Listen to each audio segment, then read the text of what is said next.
Sekarang kita sampai di episode kelima di serial. Episode kelima sampai ketujuh nanti kita akan membahas tentang trilogi akhir zaman. Dari Zulkarnain, Yajuj Majuj atau Gog and Magog, dan juga tentang Isa alaihissalam dan Dajjal.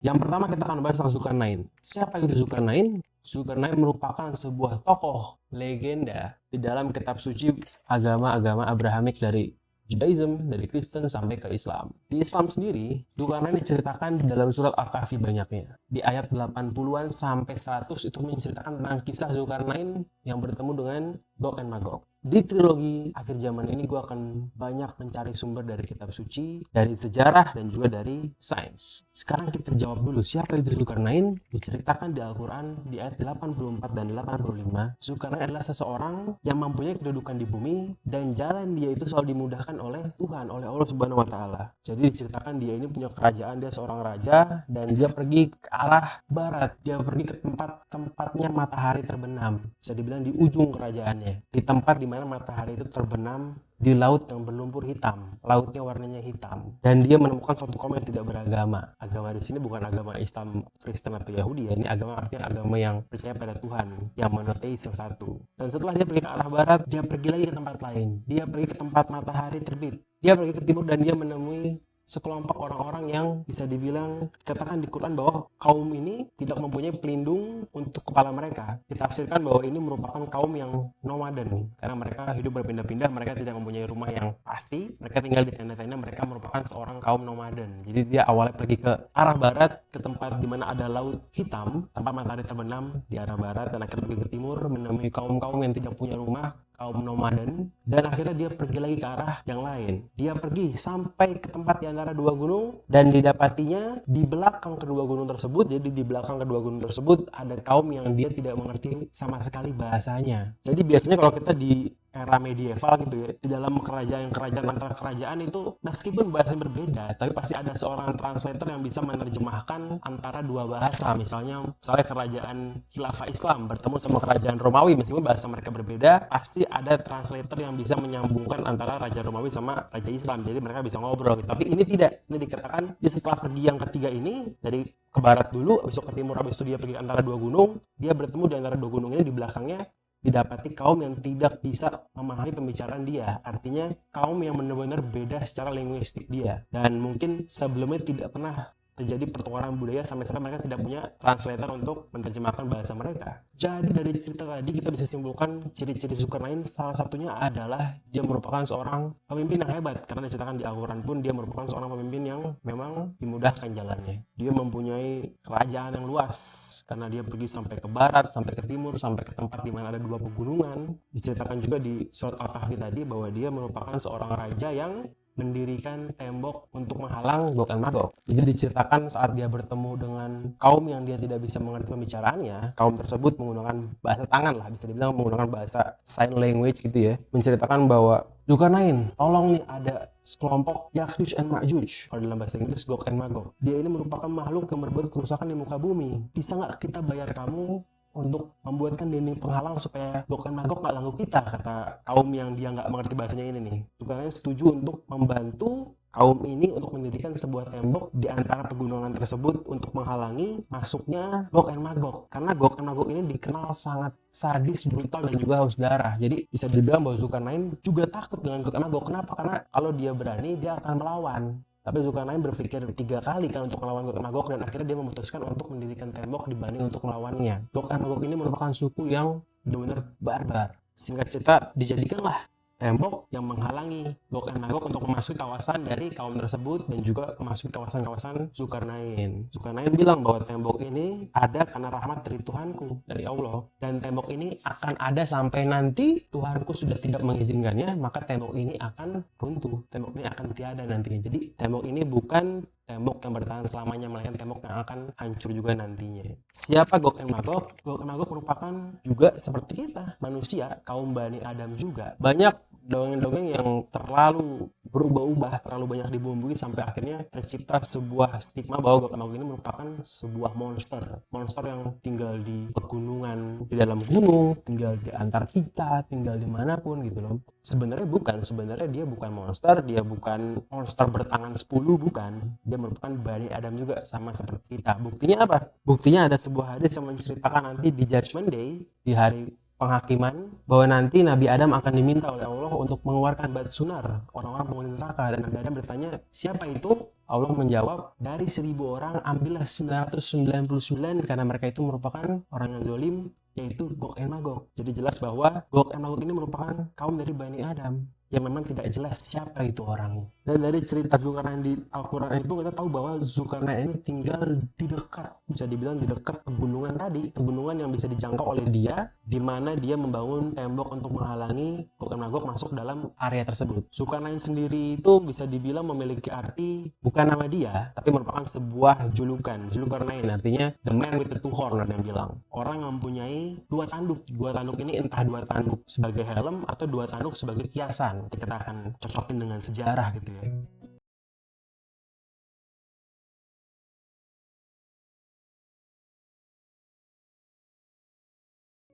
Nah, tadi itu merupakan kisah Zulkarnain jika kita telisik dari Al-Quran. Sekarang kita akan masuk ke bab yang selanjutnya. Kita akan menceritakan dulu kisah Nabi Nuh. Karena begini, jika kita ingin mengetahui siapa Zulkarnain tersebut, kita harus kembali kepada awal zaman peradaban. Zaman peradaban manusia sebelum peradaban Mesopotamia. Zaman peradaban manusia di mana peradaban itu masih kosong, masih nol gitu loh. Belum ada civilization, orang masih sedikit. Yaitu kembali ke zaman Nabi Nuh alaihissalam. Nabi Nuh ini merupakan nabi yang termasuk ulul azmi. Nabi yang terbaik dari para nabi. Karena ujiannya sangat berat, dia merupakan nabi yang diuji dengan banjir besar dan dia menyelamatkan orang-orang yang percaya kepada dia dan juga Allah. Di dalam cerita agama Abrahamik, Nabi Nuh ini merupakan orang yang mengawali peradaban, karena peradaban sebelum dia semuanya hancur terkena banjir besar. Kalau dibilang banjir besar ini real atau enggak sih? Apa cuma dongeng-dongeng agama samawi doang gitu? Kalau dibilang dongeng, juga sebenarnya kalau kita mau open minded itu ya, hampir di semua kultur-kultur budaya apapun itu, maupun suku Aztec kayak suku apapun lah, Yunani atau apapun, semuanya punya semacam dongeng bahwa zaman dulunya pernah terjadi banjir besar. Kalau di Yunani kan kita tahu kan ada semacam dongeng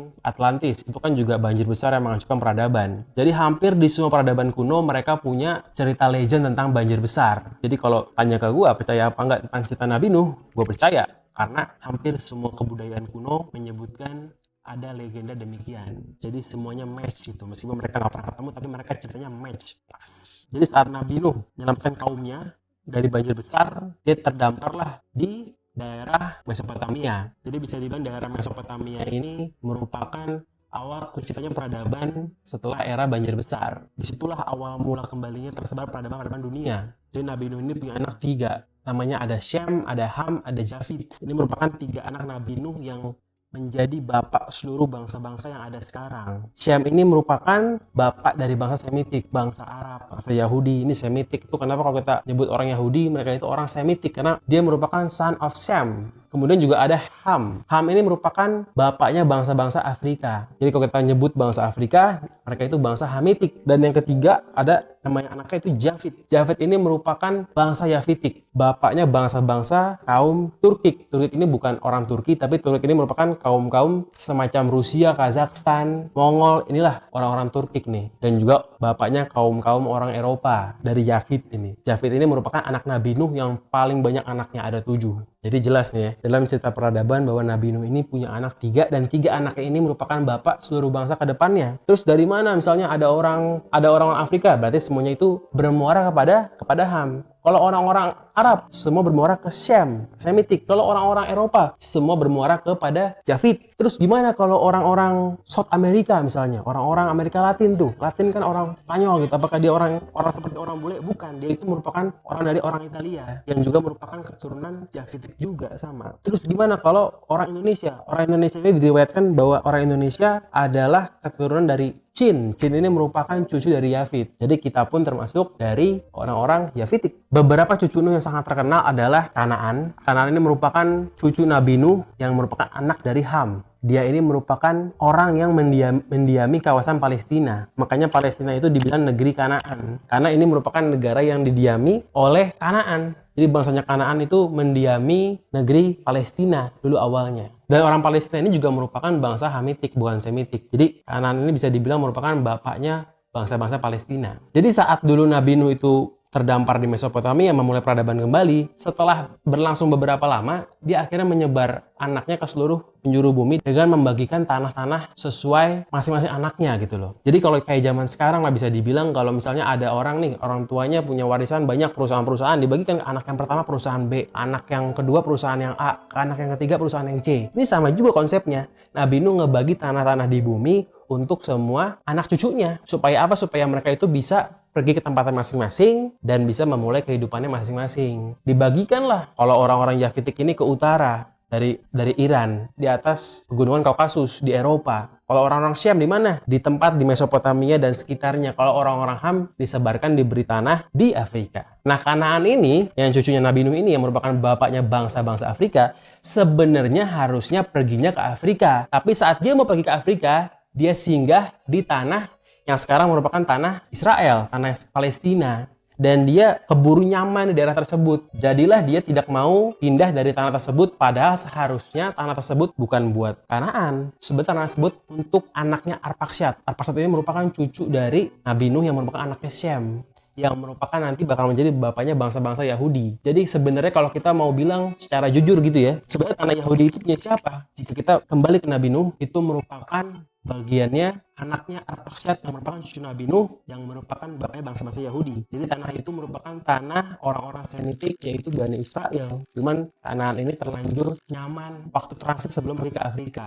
Ada juga yang terkenal lagi dari cucu Nabi Nuh, yaitu dari anaknya yang Jafit. Jafit ini punya anak 7. Yang terkenal ada 2. Ada Gomer, ada Magog. Agak-agak familiar yang Magog gitu. Apakah Magog ini merupakan Magog yang dimaksud oleh Zulkarnain? Gomer ini merupakan anak dari Jafit yang merupakan bapak dari Askenas. Jadi Gomer nanti punya anak namanya Askenas. Askenas ini merupakan bapak dari orang-orang Jerman. Dia ini juga merupakan bapak dari orang-orang Yahudi, yang Yahudinya itu Yahudi Askenazi namanya. Yahudi Eropa. Nah, Gomer ini merupakan salah satu cucu yang sangat baik sama Nabi Nuh. Jadi saat Nabi Nuh tua, Gomer ini merupakan salah 2 dari cucu yang merawat Nabi Nuh saat tua. Dan Nabi Nuh sendiri saat dia punya 3 anak, Syam, Ham, dan Jafit ini, dia mendoakan masing-masing anaknya. Syam didoakan bahwa keturunannya akan menjadi rasul-rasul ke depannya. Itu kenapa kebanyakan rasul itu merupakan orang-orang Semitik, orang-orang entah Yahudi, entah orang Arab, entah orang Persia gitu. Dan kalau Jafit ini didoakan akan menjadi raja-raja. Jadi banyak keturunan Jafit yang akhirnya menjadi raja-raja karena Nabi Nuh mendoakan demikian. Sementara kalau Ham didoakan oleh Nabi Nuh akan menjadi sekumpulan orang yang membantu kakaknya. Jadi akan menjadi bangsa yang membantu kaum Syam dan juga kaum Jafit, yang akhirnya sekarang kalau kita lihat di sejarahnya, kaumnya Ham ini, kaum Afrika merupakan ya banyak akhirnya menjadi orang yang selalu membantu kaum keduanya yang menjadi budak salah satunya. Nah, suatu hari saat Nabi Nuh ini sedang diberikan namanya malam munajat lah, malam dimana doa-doa dia itu semuanya diijabah gitu, mau baik mau buruk akan diijabah, karena Nabi Nuh ini merupakan nabi yang spesial, ujiannya luar biasa. Ini merupakan nabi yang ulul asmi, cuma 5 nabi yang ulul asmi, salah satunya adalah Nabi Nuh. Saat Nabi Nuh mendapatkan malam munajat dari Allah, diceritakan bahwa dia mengajak anak-anaknya keturunannya untuk berkumpul, untuk doa bersama. Tapi Jafit ini sedang sibuk dengan urusannya sendiri, sampai akhirnya dia menolak ajakan Nabi Nuh bapaknya untuk ikut di malam tersebut. Sampai akhirnya Nabi Nuh itu marah dan dia menyumpahi anaknya Jafit ini di malam munajat, di malam dimana doa-doanya itu diijabah semuanya. Dia menyumpahkan bahwa nanti akan lahir seburuk-buruknya manusia dari keturunan Jafit. Yang kita tahu bahwa Jafit ini adalah bapak dari Gomer dan juga Magog. Di sini gue punya gambar peta nih yang menunjukkan persebaran dari cucu-cucu Nabi Nuh nih. Ada Gomer, ada Magog, ada Tiras, ada Lydia, ada Kanaan, dan macam-macam. Kalau yang warna merah ini, dia ini Shemitik. Kalau yang hijau, dia itu Hamitik. Yang biru ini yang banyak, dia merupakan kaum Yafitik. Nah, ini di peta ini kalau kita lihat ya, persebaran Gomer dan Magog. Magog ini tinggal di daerah Georgia dan juga Rusia yang sekarang. kalau Gomer ini tinggal di sekitaran daerah Romania. Kenapa kita lebih highlight dua orang ini? Karena dua orang inilah yang kalau kita lihat merupakan bapak dari bangsa Gog and Magog, karena namanya cocok, namanya pas. Jadi sebelum kita lanjut ke bab yang selanjutnya, kita harus ingat highlight dua hal di sini, ada Gomer, ada Magog. Gomer ini merupakan bapak dari bangsa-bangsa Jerman yang juga merupakan bapak dari bangsa Ashkenazi Jews, yaitu Jews Eropa, Yahudi Eropa, Yahudi yang bukan Semitik. Dan juga ada Magog yang merupakan bapak dari bangsa-bangsa Turkik, bapak dari Turkik, kaum-kaum Siberia, Kazakhstan, dan teman-temannya.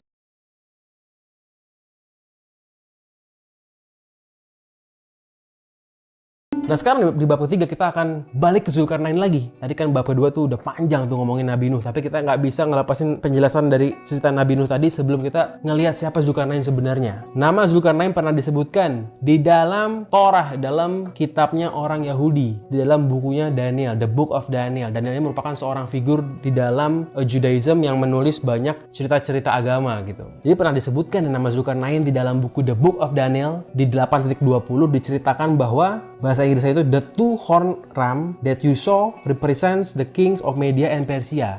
Jadi dibilang si dua tanduk itu merupakan representasi dari dua kerajaan Media dan juga kerajaan Persia. Jadi sebenarnya kalau kita mengacu kepada Torah ini, kepada di Old Testament kitabnya agama Yahudi, Zulkarnain ini bukan merupakan nama asli, Zulkarnain ini bukan merupakan dia pakai tanduk, tapi Zulkarnain ini merupakan sebutan bahwa dia ini adalah raja yang menguasai dua kerajaan Media dan Persia dikatakan nih. Daniel ini hidup di zaman 620 sampai sekitar 500-an sebelum Masehi. Jadi Daniel ini hidup di zaman di mana kaum Yahudi diinvasi oleh Babilonia, oleh Raja Nebukadnezar, di mana kaum Yahudi dipaksa meninggalkan tanah-tanah kelahiran dia untuk ikut ke Babilonia menjadi budak dari kaum Babilonia. Sampai akhirnya dia diselamatkan, dibebaskan oleh seorang raja namanya Cyrus the Great. Dan raja ini setelah menundukkan Babilonia, dia melepaskan kaum Yahudi untuk pulang ke tanah kelahirannya dan juga untuk kembali merestorasi agama dia. Dan bisa dibilang Cyrus the Great ini adalah salah sedikit orang yang non-Yahudi yang disebutkan di dalam Torah. Saking dia itu sangat berjasa kepada kaum Yahudi. Bisa dibilang juga, kalau Cyrus the Great ini nggak naklukin Babilonia dan membebaskan kaum Yahudi, mungkin agama Yahudi belum tentu ada sampai sekarang. Mungkin Kristen pun juga belum tentu ada. Dan Islam pun juga belum tentu ada, karena ini merupakan agama yang beriringan gitu. Yang ada banyak hubungannya. Jadi Daniel saking berjasanya disebutkanlah di dalam Torah, di buku of Daniel, di The Book of Daniel 8.20 bahwa Zulkarnain adalah raja yang merepresentasikan Media dan Persia. Dan kalau kita cocokin sama peta tadi, petanya Gomer dan Magog, kalau kita lihat Magog ini tinggal di daerah Rusia dan Georgia. Di mana Cyrus itu tinggal di daerah Iran Selatan lah. Kalau di sini di dekat Arpachshad nih, dekat Elam, dekat Madai. Jadi bisa dibilang kalau secara peta sebenarnya cocok. Cocok karena apa? Karena secara logika, Cyrus ini dia menguasai Media dan Persia. Media itu merupakan kalau di peta ini daerah Mesech, daerah Asyur, itu daerah Media. Jadi untuk pergi ke daerah Magog itu dekat, itu bisa, itu possible. Jadi Cyrus the Great adalah Zulkarnain merupakan teori yang masuk akal. Ada juga banyak isu yang mengatakan bahwa sebenarnya Zulkarnain ini adalah Alexander the Great. Tapi kalau kita cocokin dengan Al-Quran, tidak match, tidak pas jika disebutkan Zulkarnain adalah Alexander. Kenapa? Karena Alexander ini bukan merupakan seorang monotheis, bukan merupakan seorang God worshipper, bukan merupakan seorang yang taat kepada Allah gitu. Karena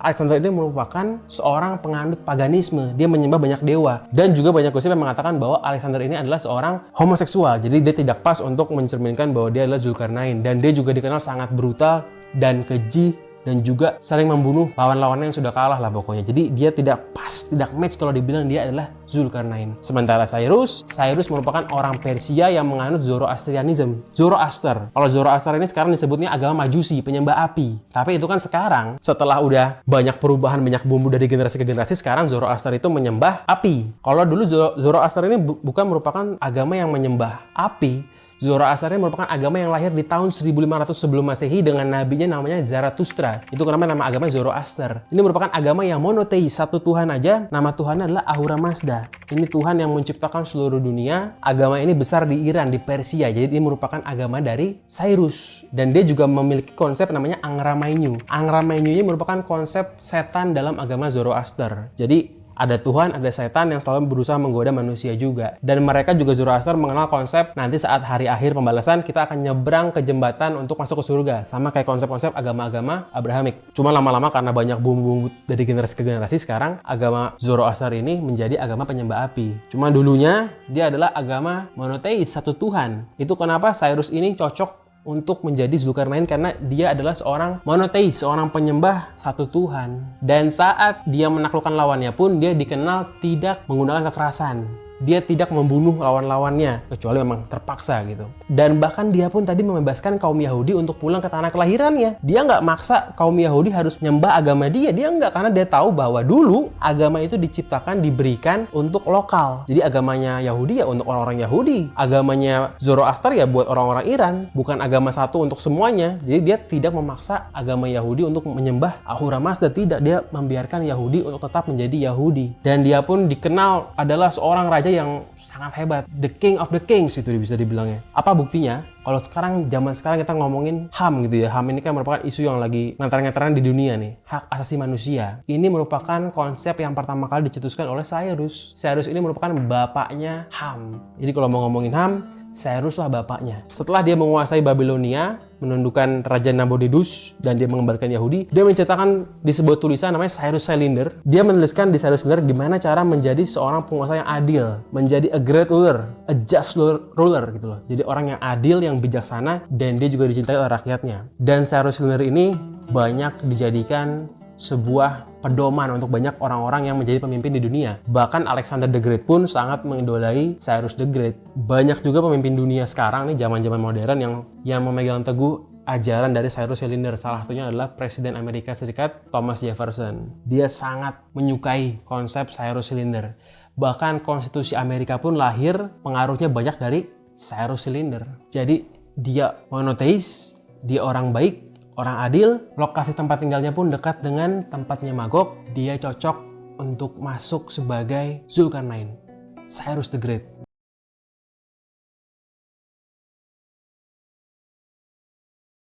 Nah, kalau kita ngomongin tentang Cyrus, sejarahnya singkat. Cyrus ini merupakan pangeran dari kerajaan Persis. Persis ini merupakan kerajaan kecil di daerah Timur Tengah saat setelah runtuhnya kerajaan Neo-Assyrian. Jadi setelah kerajaan Assyria itu runtuh, ada 4 kekuatan besar di Timur Tengah. Ada Lydia, ada Mesir, ada Babilonia, dan juga ada Media. Nah, Persis ini tempatnya si Cyrus, dia merupakan kerajaan kecil. Tapi singkat cerita, dia akhirnya berhasil menaklukkan Media yang merupakan kerajaan terbesar di Timur Tengah pada waktu itu. Dan akhirnya menyatukan Persis dengan Media dan menjadikan lahirnya kerajaan Achaemenid Empire. Ini merupakan empire gabungan dari Media dan juga Persia. Itu kenapa dia dibilang the man with the two horn, karena dia merupakan orang yang menggabungkan dua kerajaan. Sampai pada akhirnya dia juga mengakuisisi Lydia, dia juga mengalahkan Babilonia, sampai dia juga akhirnya memulangkan Yahudi ke tempat kelahirannya. Cyrus ini terkenal bukan karena kejeniusan dia berperang. Cyrus ini terkenal menjadi king of kings karena dia itu menjunjung tinggi HAM. Dia anti perbudakan. Itulah kenapa dia dicintai oleh rakyatnya, dan dia sangat terkenal, dan dia dipanuti oleh banyak raja. Bahkan 1000 tahun setelah dia mati, dia kekal namanya Cyrus the Great sebagai the king of kings. Dia Cyrus the Great, dan dia cocok disebut sebagai the man with the two horn, Zulkarnain.